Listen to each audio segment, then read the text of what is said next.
Hello foodies, this is Faisal from and cook. আজকের ভিডিওতে আপনাদের জন্য থাকছে পেশোয়ারের ভীষণ জনপ্রিয় একটা বিরিয়ানির রেসিপি। তবে রেসিপিটার অরিজিনাল নাম হচ্ছে পেশোয়ারি মেওয়া চানা পোলাও। আর আমরা অনেকেই কিন্তু এই পেশোয়ারি পোলাওটাকে আফগানি কাবুলি পোলাওয়ের সাথে গুলিয়ে ফেলি, যদিও এই দুইটা রেসিপির মধ্যে অনেক পার্থক্য আছে। আর আজকের ভিডিওতে আমি আপনাদেরকে সেটাই দেখানোর চেষ্টা করব। সো আর কথা না বাড়িয়ে let's go to my kitchen and cook. এই পেশোয়ারি পোলাওটা রান্না করার জন্য সবার প্রথমে আমি এখানে 1 কেজি মাংস নিয়ে নিয়েছি। আজকের রেসিপিতে আমি গরুর মাংস ব্যবহার করছি, তবে আপনারা চাইলে খাসির মাংস দিয়েও এটা রান্না করতে পারবেন। সাধারণত পেশোয়ারি পোলাওটা রান্না করার জন্য একটু বড় সাইজের মাংসের পিস ব্যবহার করা হয়, তবে রান্নাটাকে একটু দ্রুত করতে আমি মাংসটাকে একটু ছোট সাইজের টুকরা করে কেটে নিয়েছি। এবার আমি এখানে দিয়ে দিচ্ছি আধা কাপের মতো পেঁয়াজ কুচি, দিয়ে দিচ্ছি একটা বড় সাইজের টমেটো কুচি, 6-7 কোয়া রসুন অ্যাড করে দিচ্ছি, আর এর খোসাটাকে আমি অলরেডি ছাড়িয়ে নিয়েছি। দিয়ে দিচ্ছি 1 ইঞ্চি সাইজের 1 টুকরা আদা, মরিচের গুঁড়া দিয়ে দিচ্ছি 1 টেবিল চামচ, সেই সাথে ধনিয়ার গুঁড়া দিয়ে দিচ্ছি 1 টেবিল চামচ, জিরার গুঁড়া অ্যাড করে দিচ্ছি 1 চা চামচ। ধনিয়ার গুঁড়া থেকে জিরার গুঁড়াটা এখানে কিছুটা কম ব্যবহার করতে হবে। এবার আমি এখানে কিছুটা গোটা গরম মশলা অ্যাড করব। দিয়ে দিচ্ছি একটা বড় সাইজের দারচিনি, 4টা তেজপাতা অ্যাড করে দিচ্ছি, ছোট এলাচ দিয়ে দিচ্ছি 6-7টার মতো, একটা জয়ত্রীকে ভেঙে তার থেকে অর্ধেকটা দিয়ে দিচ্ছি, গোটা কালো গোলমরিচ দিয়ে দিচ্ছি প্রায় আধা টেবিল চামচ। সবশেষে আমি এখানে অ্যাড করে দিচ্ছি 1 টেবিল চামচ লবণ বা স্বাদ মতো লবণ। এবার আমি এখানে প্রায় 1.5 লিটারের মতো পানি অ্যাড করে দিচ্ছি। চুলাটাকে জ্বালিয়ে দিচ্ছি, আর এবার আমি সব কিছুকে ভালো করে নেড়েচেড়ে মিশিয়ে নিচ্ছি, আর ওয়েট করছি পানিটা ফুটে ওঠা পর্যন্ত। পানিটা যখন ফুটতে শুরু করবে তখন আমি এটাকে আবারও সামান্য নেড়েচেড়ে দিচ্ছি।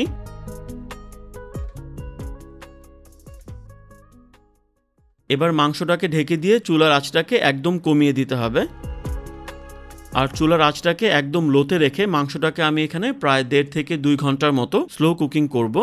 অর্থাৎ অল্প আঁচে মাংসটাকে এখানে ধীরে ধীরে আমি সিদ্ধ করে নিব।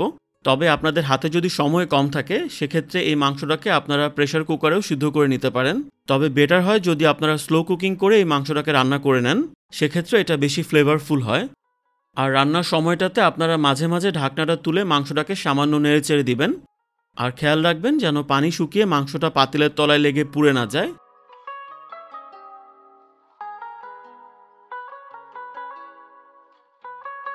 আর মাংসটা এদিকে রান্না হতে থাকুক, আর এই সুযোগে আমি রান্নার অন্যান্য ইনগ্রেডিয়েন্ট বা জিনিসগুলো রেডি করে নিচ্ছি। এবার আমি এখানে নিয়ে নিচ্ছি 100 গ্রাম কাবুলি ছোলা। আর এই পেশোয়ারি পোলাওতে কিন্তু অবশ্যই এই কাবুলি ছোলাটা ব্যবহার করতে হবে। তবে আপনারা যদি এই ছোলাটা ম্যানেজ করতে না পারেন, তবে সেক্ষেত্রে আমরা যে রেগুলার কালো ছোলাটা খাই সেটাও আপনারা এখানে দিতে পারেন। এই পেশোয়ারি পোলাওতে কাবুলি ছোলাটা ব্যবহার করা হয় বলে অনেকে এটাকে আফগানি কাবুলি পোলাওয়ের সাথে গুলিয়ে ফেলেন। তবে আফগানি কাবুলি পোলাওতে কিন্তু কোনো প্রকার ছোলা ব্যবহার করা হয় না। তবে আপনারা যদি এই পেশোয়ারি পোলাওয়ের অথেন্টিক টেস্টটা চান, সেক্ষেত্রে অবশ্যই এই কাবুলি ছোলাটা দেওয়ার চেষ্টা করবেন। এবার এই কাবুলি ছোলাটাকে ভালোভাবে ধুয়ে নিতে হবে, আর এটাকে প্রায় 6 থেকে 8 ঘন্টার জন্য পানিতে ভিজিয়ে রাখতে হবে। আর পানিতে ভিজিয়ে রাখার পরে কিন্তু এই ছোলাটা আগের থেকে কিছুটা ফুলে উঠবে। তারপর পরিমাণ মতো লবণ দিয়ে এটাকে সিদ্ধ করে নিতে হবে। আর আপনারা কিন্তু পেশোয়ারি পোলাওটা রান্নার আগেই এই ছোলাটাকে রেডি করে রাখবেন। এই রেসিপিতে আমার আরও লাগবে কিশমিশ, আর আমি এখানে প্রায় 100 গ্রামের মতো কালো কিশমিশ নিয়েছি। তবে আপনারা চাইলে যে রেগুলার কিশমিশটা আছে সেটা দিয়েও এই রান্নাটা করতে পারবেন। তবে এই পেশোয়ারি পোলাওটা রান্নার জন্য কালো কিশমিশটা ব্যবহার করা হয়। আর এই কিশমিশটাকে কুসুম গরম পানিতে ভালো করে ধুয়ে নিতে হবে। প্রায় 2 ঘন্টার মতো হয়ে গেছে। সো মাংসটাকে একটু চেক করে দেখা যাক। মাংসটা কিন্তু এখানে অলমোস্ট নরম হয়ে গেছে। তবে আপনারা যদি সময়টা বাঁচাতে চান সেক্ষেত্রে আপনারা এটাকে প্রেসার কুকারেও করতে পারবেন। এই মাংসের সাথে কিন্তু অতিরিক্ত কোনো ঝোল থাকা যাবে না, ম্যাক্সিমাম 1 থেকে 1.5 কাপের মতো ঝোল হলেই হবে। সো মাংসের ঝোলটাকে আমি এখানে আরেকটু শুকিয়ে নিব। আর এখানে যদি মাংসের ঝোলটাকে কমিয়ে না নেওয়া হয় তাহলে কিন্তু মাংসটা খেতে একটু পানসে লাগবে। সো খেয়াল রাখবেন যেন 1 থেকে 1.5 কাপের বেশি ঝোল এখানে না থাকে। আর ঝোলটা যখন কমে আসবে তখন আমি একটা বাটিতে মাংসগুলোকে তুলে নিয়েছি। সেই সাথে আমি আরেকটা বাটিতে ঝোলটাকেও তুলে নিয়েছি, তবে এই ঝোলটাকে অবশ্যই ছেঁকে নিতে হবে। আর মাংসে যে আমি গোটা মশলাগুলো ব্যবহার করেছিলাম সেগুলোকে আমি ফেলে দিব। এবার পেশোয়ারি পোলাওয়ের জন্য পোলাওয়ের চালটাকে আমি রেডি করে নিচ্ছি। আর আজকের রেসিপিতে আমি এখানে ইউজ করছি বাসমতি চাল, আর এখানে আমি আধা কেজি বাসমতি চাল নিয়েছি। এই পেশোয়ারি পোলাওটা কিন্তু বাসমতি চাল দিয়েই রান্না করতে হয়। এবার আমি চালটাকে এখানে ধুয়ে নিব। খুব আলতো হাতে চালটাকে ধুতে হবে, তা না হলে কিন্তু চালটা ধোয়ার সময় ভেঙে যাওয়ার সম্ভাবনা থাকবে। আর এই চালটাকে 3 থেকে 4 বার ভালো করে পানি পাল্টে পাল্টে ধুয়ে নিতে হবে, যতক্ষণ না পর্যন্ত চালের পানিটা ঠিক এইরকম পরিষ্কার হচ্ছে। আর চালটাকে ভালো করে ধুয়ে নেওয়ার পরে এটাকে পানিতে প্রায় 30 থেকে 40 মিনিটের জন্য ভিজিয়ে রাখতে হবে।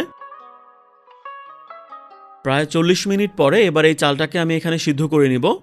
সো একটা পাতিলে পর্যাপ্ত পরিমাণ পানি দিয়ে দিয়েছি। দিয়ে দিচ্ছি প্রায় 2 থেকে 2.5 টেবিল চামচের মতো লবণ। লবণটাকে পানিতে গুলিয়ে নিচ্ছি।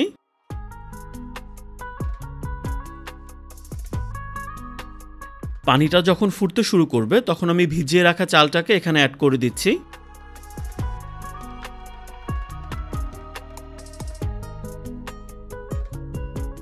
আলতো হাতে চালটাকে সামান্য নেড়েচেড়ে দিচ্ছি। এবার চুলার আঁচটাকে হাই আর মিডিয়ামের মাঝামাঝি রেখে এই চালটাকে আমি প্রায় 90% মতো সিদ্ধ করব।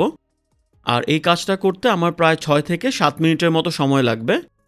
আর মাঝে মাঝে আপনার এটাকে আলতো হাতে সামান্য নেড়েচেড়ে দিবেন, তবে এটাকে বেশি জোরে নাড়াচাড়া করতে যাবেন না।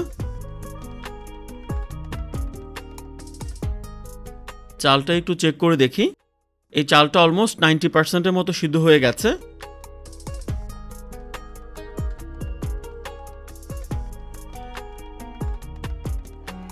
এবার আমি চালের পানিটাকে ঝরিয়ে নিচ্ছি। সো আমার সব প্রিপারেশন মোটামুটি ডান। এবার আমি রান্নার শেষ ধাপে চলে যাচ্ছি। এবার আমি এখানে একটা পাতিল নিয়ে নিয়েছি। এবার এর মধ্যে আমি মাংসটাকে দিয়ে দিচ্ছি।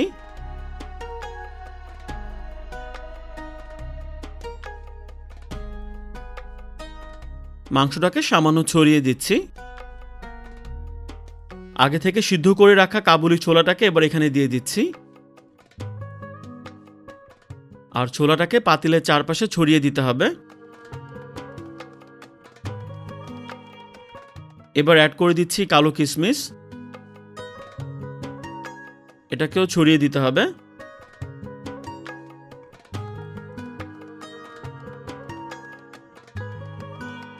এবার আমি এখানে অ্যাড করব গরম মশলা। আর আজকের রেসিপিতে আমি এখানে 1 চা চামচ গরম মশলা ব্যবহার করব। তবে এই গরম মশলাটাকে আমি এখানে একবারই অ্যাড করব না, প্রতিটা লেয়ারে আমি এখানে অল্প অল্প করে গরম মশলা অ্যাড করব।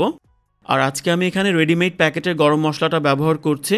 আপনারা আপনাদের পছন্দ মতো যে কোনো ব্র্যান্ডের গরম মশলাটাকেই এখানে ব্যবহার করতে পারেন।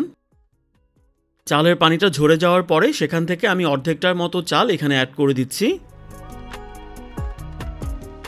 চালটাকেও পাতিলে ছড়িয়ে দিতে হবে।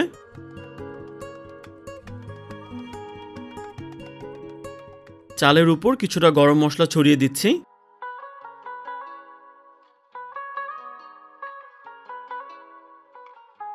এবার আমি বাকি চালটাকেও অ্যাড করে দিচ্ছি।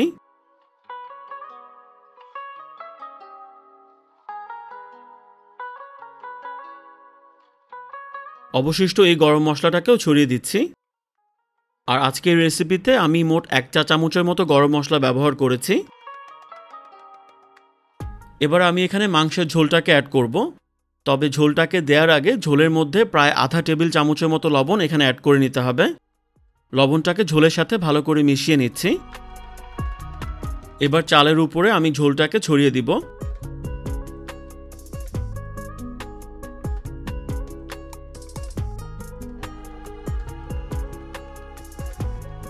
এবার আমি এখানে অ্যাড করব ঘি।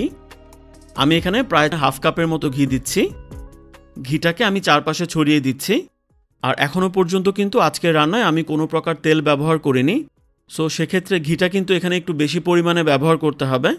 তবে নর্মালি এই রেসিপিতে অনেক বেশি পরিমাণে ঘি ব্যবহার করা হয়। আর পেশোয়ারি পোলাওয়ের যে মেইন ফ্লেভার সেটা কিন্তু আসে এই ঘি থেকেই। ঘিয়ের পরিমাণটা ডিপেন্ড করছে আপনাদের প্রেফারেন্সের উপর।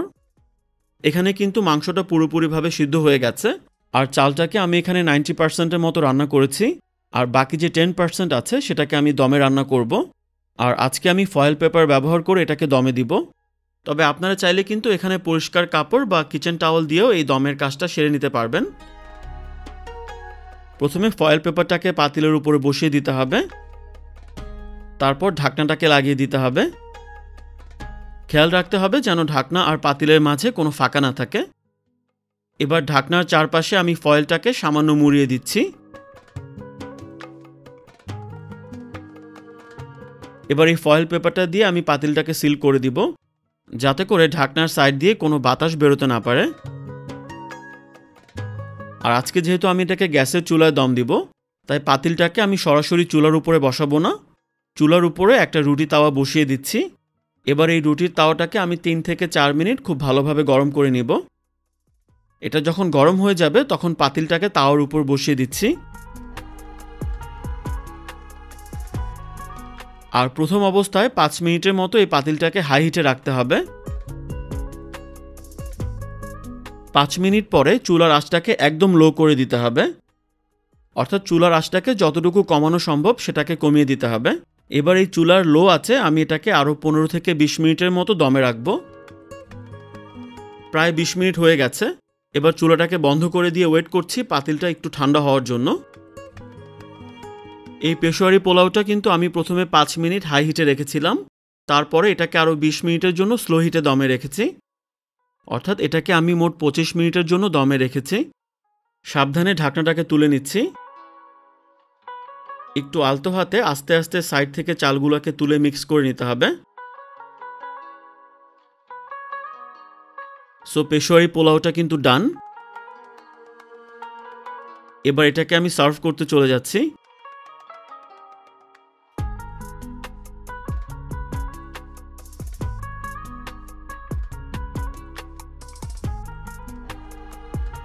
প্রথমে মাংসটাকে একটু চেক করে দেখা যাক।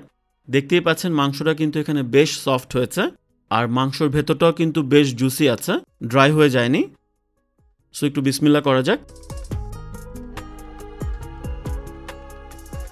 আর এই স্বাদটাও কিন্তু বেশ ভালো হয়েছে। আর বাড়িতে বসে পেশোয়ারের সেই বিখ্যাত পোলাওয়ের স্বাদ পেতে আপনারা কিন্তু অবশ্যই এই রেসিপিটা ট্রাই করতে পারেন। আশা করব ডিফারেন্ট এই রেসিপিটা আপনাদের অবশ্যই ভালো লাগবে। সো গাইজ, ভিডিওটা যদি ভালো লাগে অবশ্যই লাইক করবেন, আর রেসিপিটাকে আপনাদের ফ্রেন্ডস অ্যান্ড ফ্যামিলি মেম্বারদের সাথে অবশ্যই শেয়ার করবেন। যারা এখনও এই চ্যানেলটাকে সাবস্ক্রাইব করেননি প্লিজ সাবস্ক্রাইব করবেন। সবাই অনেক বেশি ভালো থাকবেন। Take care. আর আপনাদের সবার কাছে আমার একটা রিকোয়েস্ট থাকবে, দয়া করে আপনারা কেউ খাবার অপচয় বা নষ্ট করবেন না। Food is life, please don't waste food.